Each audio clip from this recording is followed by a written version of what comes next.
I'm your host, Maureen Metcalf. Today, our guest is Mike Hardy. Mike is the founding and executive director for the Center for Trust, Peace, and Social Relations at Coventry University.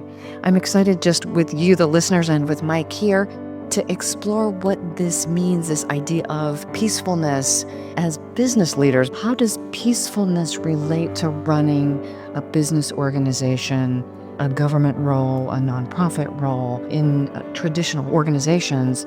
So Mike, welcome. Thank you. I couldn't have articulated, and I probably won't do it well, my passions about peacefulness. And the real moment in terms of my thinking about peacefulness came only this year. Okay. It's a revelation from others, and I'm hugely plagiaristic of other people's good ideas, and why not? And if we can take them forward, so much the better. But I was invited in April of this year to the Spirit of Humanity conference in Iceland. I got this invitation, reasonably out of the blue, from people that knew my interest and knew the work that we were doing, both at the centre and in some of the fora that we referred to, the peace forums and so forth. And they asked me to come and talk about and contribute to a panel on the Spirit of Humanity. And I thought, this doesn't sound like Mike. The Spirit of Humanity, it sounds far too focused on spirituality. And maybe I have to wear a white robe or something like that. No. But no, I accepted because they were good people and I knew them. And I'm intrigued by the focus once I'd read up and the wonder of social media. You can go online and find out everything, of course. It's the thing, yeah. I went to Reykjavik, lovely people, just wonderful people. And I really enjoyed the first day of the forum. And my panel was on the second day. And beforehand, David Cadman, who is my host, great guy, who I only met in Reykjavik, even though he's another Brit. He came to me and he said, Mike, we know what you do, referring, I think, to my leadership at Coventry of this Centre for Trust, Peace and Social Relations, which is like a non-traditional peace studies forum. We know what you do. We know what you've done, but we're interested in your panel contribution to tell us why you do it. Okay. I can talk forever, as my colleagues know, about what we're doing and where we've been and our route to success and where we're going to go. But actually no one, strangely enough, had ever asked me why I did it. And what had provoked David to ask this question, this is a bit of a long-winded way, but actually it comes to this convergence that you referred to in your opening comments. David had looked back and seen that here's this funny guy. He was an economist. My first period as an academic, I was a specialist in mergers and acquisitions. Which doesn't seem like peace studies. No, and which is quite an aggressive and confrontational context in the financial markets. And now, 30, 40 years later, you're a peace studies director. So that's what he'd seen. So he was interested in the notion of why you did what you did. And I went back to my hotel, a bit of a trauma, and think I would scrap that presentation. How can I say this? This is all quite personal. And that's the first thing I think that's important, that I've moved from knowing a lot about things to knowing a lot about things in relation to me, more explicitly than I did before. So there's a bit much more of self-analysis in my analysis of things out there. So when we talk about developmental maturity, which I do often on this show, or maybe too often, this idea of this inner awareness and how it relates to our changing context, and that as the world changes, I need to change not only my outer skills to cope, but my inner view of who I am in this new world, evolving world. Yeah, so this exactly. And of course, I'd read quite a lot about Ubuntu in Africa and similar ones in China and so forth. And the famous ABBA movie song about knowing me, knowing you. And I'm not sure that quite gets to it. As deep, yeah. But in many ways, we'd looked at these in terms of my real interest in social relations, in the relationships between people and people of difference. And we've spoken about this in the past, Maureen. So if the drivers, psychological drivers in our existence are that we need to belong somewhere, but we also need to be different, that creates all sorts of challenges for the relationships between people. Because yes, I want to be in your tribe or that tribe, and that tribe's better than your tribe, and I need to be different as well. So I get up in the morning and make sure I have an image that's very different from everyone else, so I'm attractive and so forth. So these were the things, in looking at social relations, I used to analyze how the transactions and the sort of the journey through difference and living with difference was. But after Iceland, I began to reflect much more on the notion of Ubuntu, and it is about this contextualization. So share with our listeners, because not everyone knows the word Ubuntu. So this is that you are defined by who you're with and by the relationship between your awareness of self and how that self has been adapted by the acceptance and recognition of others. So it really is that no man is an island like that. And that, as you said, your inner self has to adapt to the changes going on. If it doesn't, you become redundant. You become actually dysfunctional. And that's why in some of the debates at the ILA over the last couple of days, which have been focused on the populist movement, which concerns us in contemporary society, and its passion, the populist passion for looking back at nostalgic context and saying it was always better then, Mike, is about the inability that people have to focus on self-awareness, self-change, self-leadership, and so forth. Thank you for summarizing the hundreds of hours of things I didn't go to, because that's a brilliant, and I want to restate that because so many of us struggle with this populist movement and what it means. And so I love the insight that it's really about, if we're not adapting our worldview, that we want to keep moving backwards rather than forward. And so I think it's really important to look at more carefully that populism has been the sort of pariah in discussions. It's a bad thing, but it's not a bad thing or a good thing, it is. And sometimes it's a really important reflection on where we are in our society's communication one with another. Why wouldn't you expect some poor family stuck in the Rust Belt who's been left behind by globalization, left behind by the emergence of technologies which just replaced him or her? Why would you expect them not to look back to a time when things were different?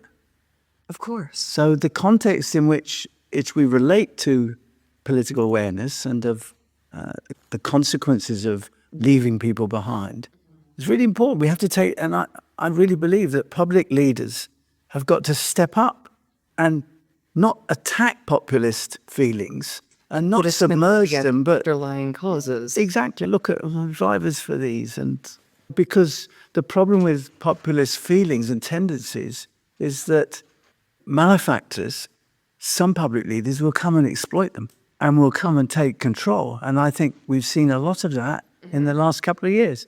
People who take advantage of this feeling, these feelings and anxieties. Most populism comes from anxieties. Why not work on the anxieties than on the way we do it? But coming back to this notion of peacefulness, by analyzing why we work in the way we do, it led me on to think much more about my understanding of peace and how the peace studies in my center was being applied. And all of a sudden I saw that most of our work around peace was trying to build it where it didn't exist. So that took you to places of conflict and war and of violence and pestilence, and there's plenty of that, so it's easy to find. And actually in the center we had developed a lot of work around places which were already peaceful, because I had this view, which I hadn't been able to explain fully, that actually going somewhere that's peaceful and analyzing why it's peaceful and then working with that place to keep the peace would be actually quite important. And that writ large, you can talk about whole sort of regional movements, like the European Union at the moment is going through a challenging transformation because of Brexit, because of Catalonia, because of Scottish independence, all these constant strains that Popper used to write about in modern society. But writ large, the European Union is having to reflect, I think, that it itself has to adapt in the modern world. It itself has to change. Or postmodern, really. Yeah. But it doesn't mean that the European Union hasn't been fabulously successful in maintaining peace in Europe since 50 terrible years of world wars and recession. So the European Union has been hugely successful at promoting peacefulness, strangely enough. And so it would seem, and to continue your line of thinking, and this is probably what you were going to say, is of course it would adjust just like any of us adjust as our contexts change. Yeah. It probably hasn't been adjusting quickly enough, and people get impatient. And particularly where there's inequalities and social change resulting from post-industrial traumas, in the levels of inequality that globalization has brought with it, and the association, we don't have to go into the arguments around that, but has led to people requiring this adaptation to be quicker. So we see bureaucrats in Brussels, we see the inability to reform, the failure of nation states to really embrace a more federal, with a very small f, way of working. So the place is under strain, but that mustn't remove from us the notion that we have actually organized our affairs in Europe for the last 40 or 50 years quite successfully, because we're not kicking each other, we're not killing each other. It's not perfect, and we're not there yet. It made your progress. I think so. And huge changes that we take for granted now. And when the United Kingdom, my country, and I'm embarrassed, I'm really very much a Remainer, when we seek to remove ourselves from this European project, we're finding now how difficult that is. And I reflect on how that difficulty of extracting, of dismantling, is actually because Europe's been so successful. It's divorcing someone who's been fabulously successful. Yeah. Very personal. Yeah. To boil it down. I was really taken, anyway, after my Icelandic sort of experience, the sinking and the hot springs, they came together, about this notion of peacefulness. And in looking at peacefulness, what research do we need to do? And then, of course, my associated interest in leadership and the International Leadership Association brought this all together. How could leaders be purposeful? How could they be invisible but powerful? All these themes that are currently at the top of our agenda in a world that's really complicated. And how could we put the agenda around restoring the basic peacefulness in relations between people? A couple of years ago, as Maureen, I've joined the International Leadership Association, partly because it was a new territory, but also because nearly all my career and work, and certainly my current research, looked at either the goods and bads of leadership, the contribution or dysfunction or whatever. And I was intrigued. And of course, I met many academics who are working in areas such as mine. And one of them, Mansour Javedan from Arizona, just pushed me in this direction. And it was a new territory rather than a territory that was obviously going to be complementary. Yeah. And I've always been a person that has a little taste for new territory. So I'll put my Wellington boot into the puddle. It might be quite deep or it might be quite shallow, but it's worth putting it in, isn't it? But I keep the other one out, just in case. So that causes you to not drown. Yeah. So then I got very quickly involved in some of the development of the ILA issues. And I suppose in life I'm quite a good builder. And I think it became easy to just say we could influence in this way and that way. So a couple of things really important. The ILA is an international organization that is aspiring to be global. So that's interesting for a starter. So when I first met them, they talked about this international organization, 51 countries, but their passion and their real genuine commitment to be global. And from where I sat, I don't really have a home because of my career's taken me everywhere. I didn't think they were global at all. I thought that they were locked into their own culture. They're very North American and so forth.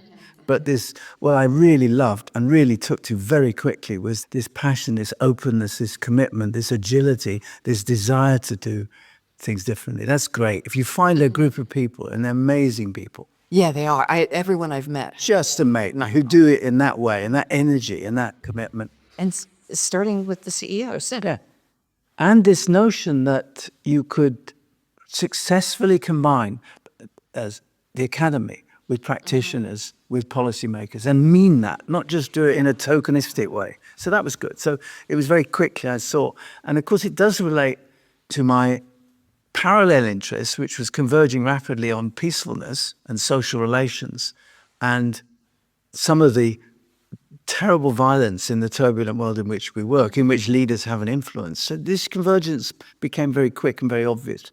And then when we looked at how the ILA was creating a platform for good discussion about leadership, there were 2 or 3 strands in that became very attractive, very powerful, to need to know more. So one is this notion is this year we've probably got 2 or 3 strands of very important work going on. The power of purpose is one of them, you may have heard. This notion that purposeful leadership, which builds on common purpose, makes better leaders, gives more value to organizations, gives more impact. In my books, that's the first exercise chapters. Yeah. In each one is what's your purpose Yeah. and values. Yeah. It's not always the case that leaders develop and nurture and farm purpose, and certainly not common purpose. They have their private purpose. But when you see good organizations that say, these are our sacred values, this is what we're about, it's maybe a combination of bottom line and ethical ways of working, or in the not-for-profits, it's not getting too hung up on the vulnerable that you're trying to support and becoming totally inefficient in the way you organize. So all that, the power of purpose, that's an ongoing thing, which is really attractive. The second is the work of Georgia Soros and Gil on invisible leadership, which I really took to. Don't look for the obvious leader to look for the leadership in the world. Look for the powers of leadership which are happening. And sometimes they're not the most obvious. I think Margaret Heffernan talked about that as well. Yeah, absolutely. And I'm just a visitor here. This is an area of literature I'm exploring and getting into. I'm the guy on the top deck of the bus that eventually will be in the driving seat, but it'll be a long time off. Those were 2 things. And then the third, I think, was about how leadership is either the source of the problem in our modern world or part of the solution.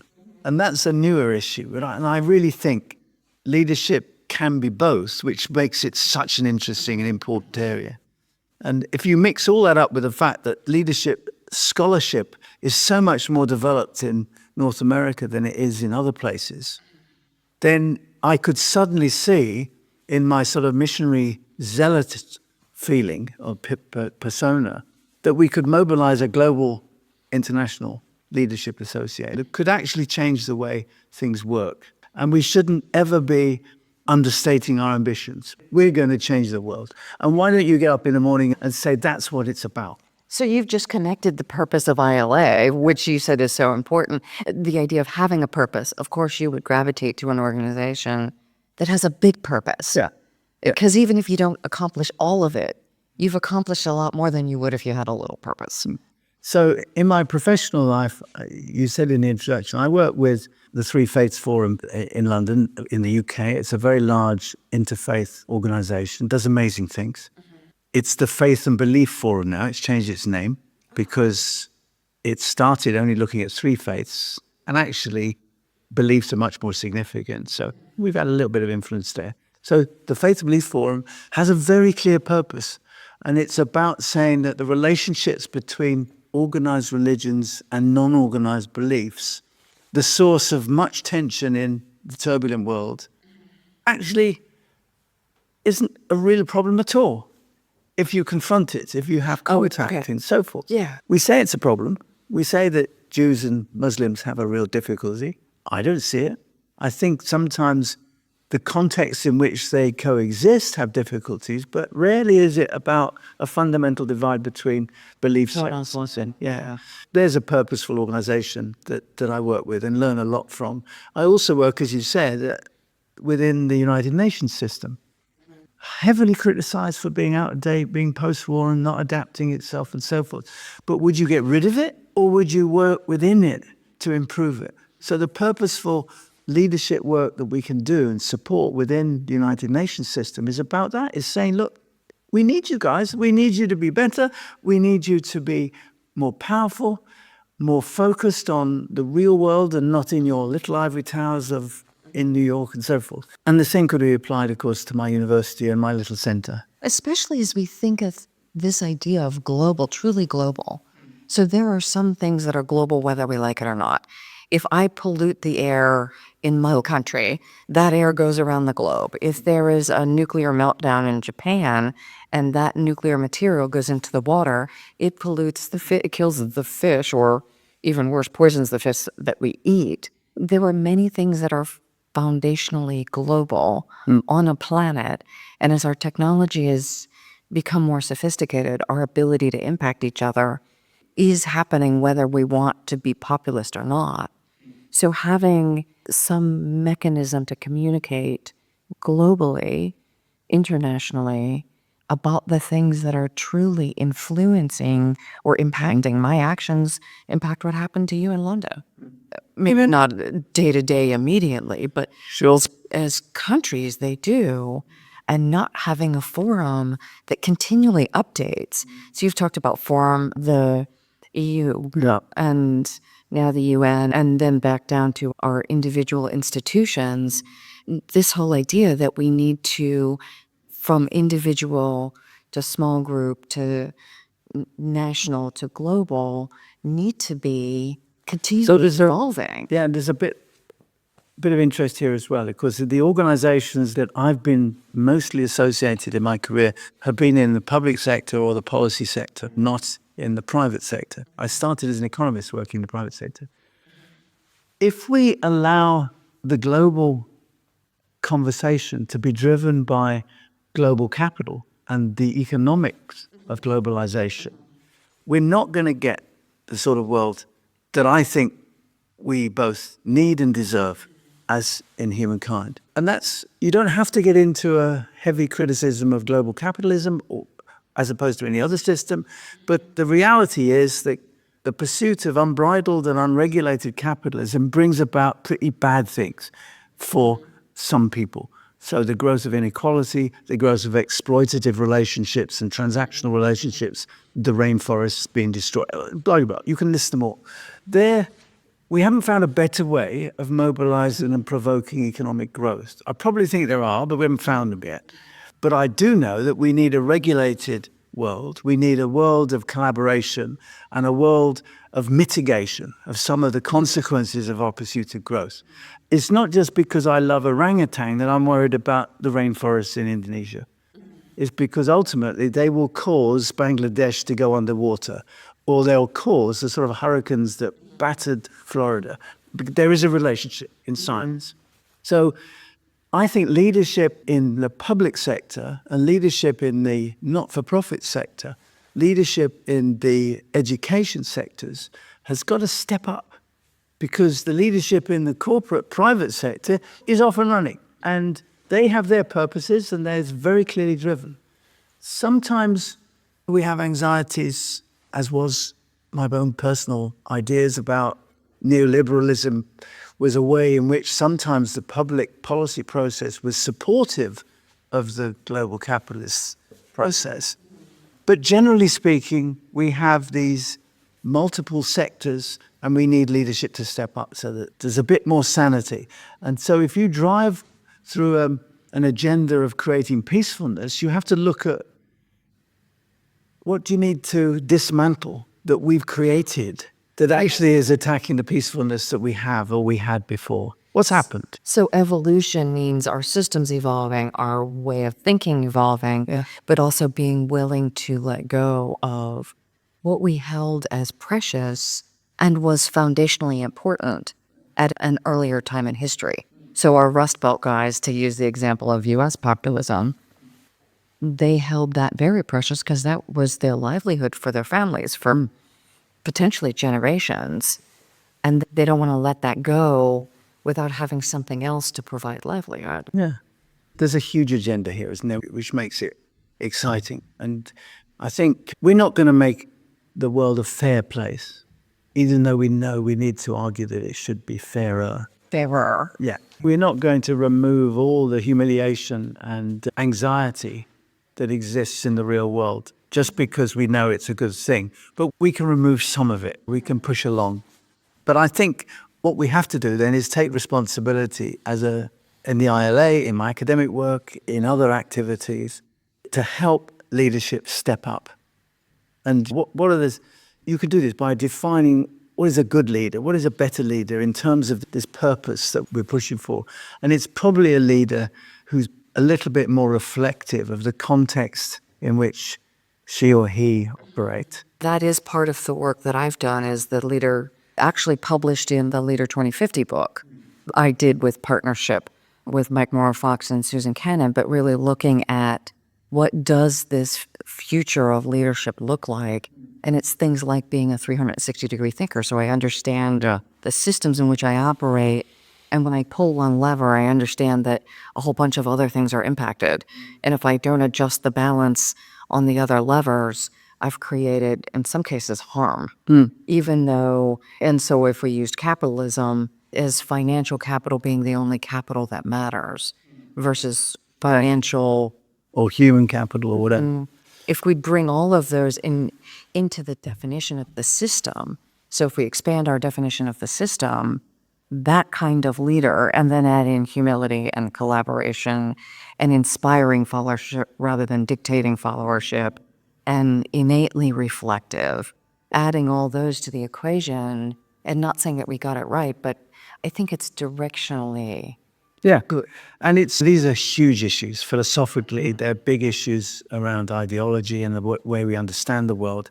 I'm quite pragmatic. Let's take bite sizes. Let's do when we can. So I give you a very clear example that I think makes a difference to me. We set up our center for scholarship in this area around the concerns about human security. And there are all sorts of dimensions of that. And it reflected, I think, when the UN set up its own focus on human security as a defining way of thinking about the problems of modern society. And human security, we can't do everything that makes people insecure, but we started to look in the center, what sort of building blocks could we add value to the general journey towards a more secure humanity? And one of them was, interesting enough, because we had a Greek sea captain on my staff who came to me one day and said, look, Mike, we should grow a notion of maritime security. This is understated. Let's look at the nexus between land and sea. And you'll see already where this can go. For an academic saying, maritime security, this is a university that's landlocked, by the way. It's not coastal. But it took us straight away to the sorts of things which we'd observed in the context of 2017. Slave ships in illegal fishing, trafficking of people, the mass migration of people over water from Africa to potentially promised lands of jobs in Europe. In little tiny boats. And from a focus on human security and saying, the ideal purpose is we want a more secure world for humanity. What sort of evidence do we need to develop to help policymakers and grow our understanding? Maritime security is a good idea. That's a little box you can frame things around. And look at the things you start to look at then. We weren't previously. Weren't emphasized in the academy. And so we're working now in Indonesia, which is a country I know. The amazing archipelago. They have more shoreline than you believe because there's 17,000 islands. This is a country which loses trillions of dollars a year by other countries stealing its fish because the maritime security issue, because they've only got 6 submarines and they've got miles and miles and miles of coastline. All of a sudden we can do scholarly work which can change the lives of ordinary people. Fishermen that no longer have fish because large boats, factory ships with slave workers come and spend 3 or 4 years at sea farming. Oh, yeah. And who's regulating that? Who's policing it? It's the natural pursuit of enterprise to do that, and getting back to our notion that public leaders have to step up. This natural pursuit of successful enterprise of fishing industry, filling your tins of tuna or whatever else they're doing, is causing dramatic changes in the quality of life of villages in Sulawesi. And we can make a difference, and not by going and being angry about the fishermen, but balancing the good of multiple but by being articulate with evidence of what's happening and what's possible, and developing with policymakers ethical approaches to this. And what led in Africa to the development of labels for the foodstuffs that was actually brought through ethical processes so we now eat chocolate with little labels on it saying these cocoa beans weren't raised in exploitative ways. They were raised in Africa in ways that community benefited and so forth. Free trade, fair trade is called the movement.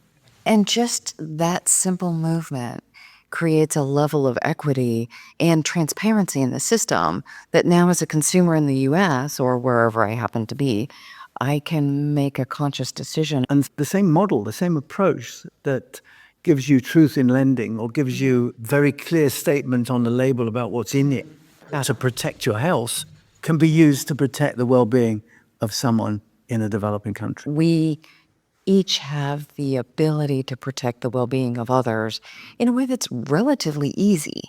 I just look at a label. Yeah. And I can make a conscious decision about someone on the other side. We were reflecting on some of the bite-sized chunks that you can look at. So our reference to maritime security, and we could look at others. We're also looking at migration, the movement of people. That's a consequence of the way the world has shaped. We don't even have to get into why it's happened. Just let's look at the issues related to that. And then when you look at peacefulness, in my reflection, I referred back to the sort of time in Iceland when I was provoked to think about this more. I look at the levels of anxiety in people, in individuals, at the individual level. I believe that relationships between people are the single most important thing for us to consider in this notion of pursuit of peacefulness or peace itself. Is actually the interrelationship of people that breaks down for whatever reason. And so I think what I'm really passionate about now is trying to look at how we can remove the anxiety of the contemporary world in ordinary people.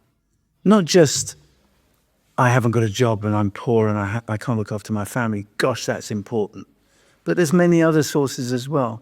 And the ones that really provoke my concern and my passion and brings the sort of work I do to the front are the sort of fundamental things that I think are important. And I think these should be at the forefront of leaders who have influence and have the ability to make a difference in whom and whatever they lead.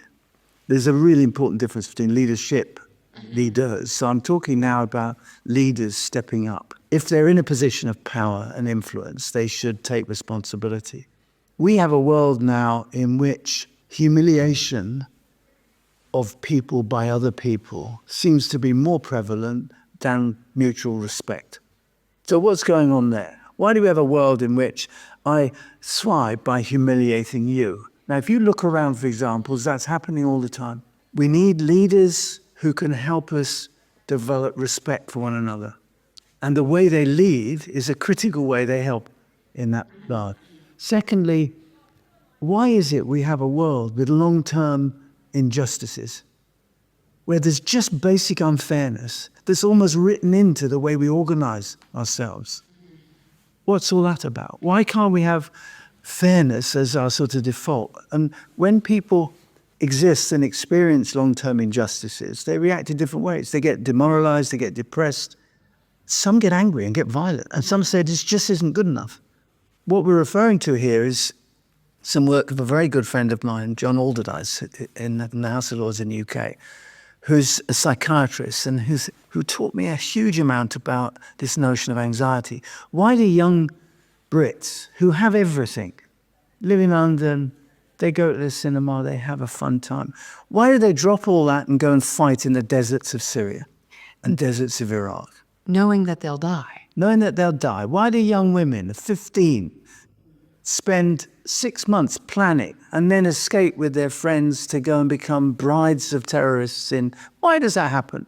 So John's work has helped me to look more, and a lot of it's about this notion of perceived being humiliated, perceived unfairness, discrimination that seems to be more commonplace.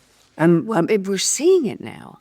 Yeah. The populist movement has brought it to yeah, light. exactly. This is exaggerating it. It's self-fulfilling whatever. And the third issue is that our societies find it increasingly difficult, for whatever reason we could come to if we had time, to accommodate difference in peaceful ways. So this tribalism that is being encouraged.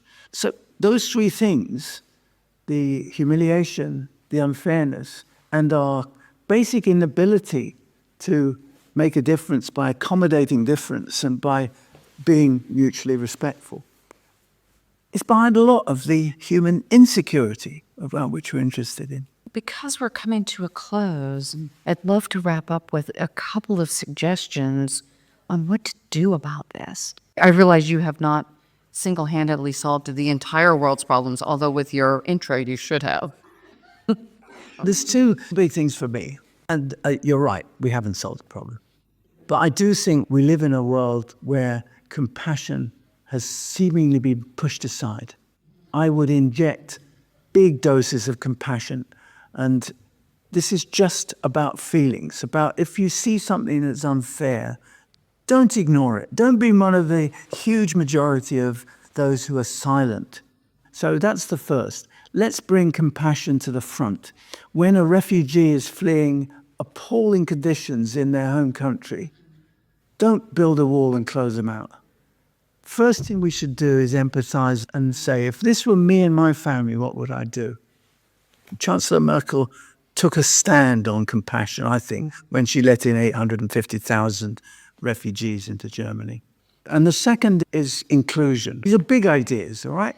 Let's have a world in which our basic approach to relationships are inclusive and not exclusive. So that let's not continue to exclude people, shut the door. Where's your pass? How do you get in here? Let's have a world in which conceptually we're much more inclusive. I'm always led to Lucas's Star Wars movie, the first Star Wars movie. You're probably too young. No, actually, Star Wars was our high school theme. The first movie has a wonderful sequence in it that I often refer to because I remember it well. And it's the sequence in the bar when they're negotiating for Han Solo to take them to some planet. And this is a bar full of the most bizarre, monster-looking space people and aliens. And they're only talking about business, not about each other's difference. It's fascinating. I never thought about it from that lens. Just to wrap up very quickly, the two things I heard you say is compassion. And each of us has that within our own power to be compassionate. And bring it out. Circles. Live it. Yeah, I do compassion. Yeah. I am compassionate. Yeah. And the other is inclusion.